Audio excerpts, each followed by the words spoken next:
केंद्रीय मंत्री सर्बानंद सोनोवाल ने डिब्रूगढ़ में नई असम विधानसभा बिल्डिंग और वाइल्ड लाइफ रिसर्च इंस्टीट्यूट के शिलान्यास समारोह को संबोधित मैं राइजर विशेषभावे आंतरिकतारे सहयोगिता कामना करिछु और आज शुभखনত मैं भावो जे आमी आज असम माननीय प्रधानमंत्री डांगरियाय कय ए फॉर आसाम जीतो विशेषण এই লক্ষ্য এই পৰিচয় যাতে আগন্তুক দিনত আমি ভাৰতবৰ্ষৰ বুকুত অটুট ৰাখিব পাৰো তাৰ বাবে আমি সকলোৱে বৰাক ব্ৰহ্মপুত্ৰ পাহাৰ ভৈয়ামৰ 340 লক্ষ লোকে ঐক্যবদ্ধভাৱে কাম কৰিব লাগিব।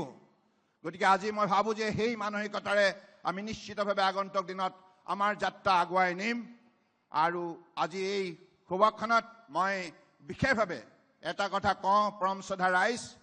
কংগ্ৰেছে 55 বছৰ কাল শাসন চলালে তেখেতসকলে মাহিয়াই দৃষ্টিৰে চোৱাৰ বাবে এই শক্তিশালী সম্ভাৱনাৰে পৰিপুষ্ট অসম তথা উত্তৰ পূৰ্বাঞ্চল ভাৰতবৰ্ষৰ বুকুত ভূত পিছ পৰি থাকিব লগা হ'ল দুৰ্নীতি ভ্ৰষ্টাচাৰ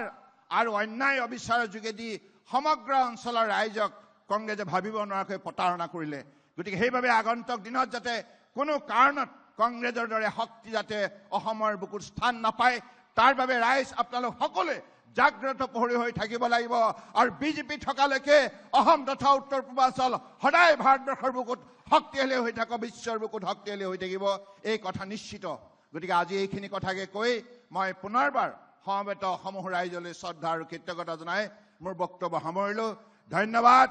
ভাৰত মাতা কি বন্দে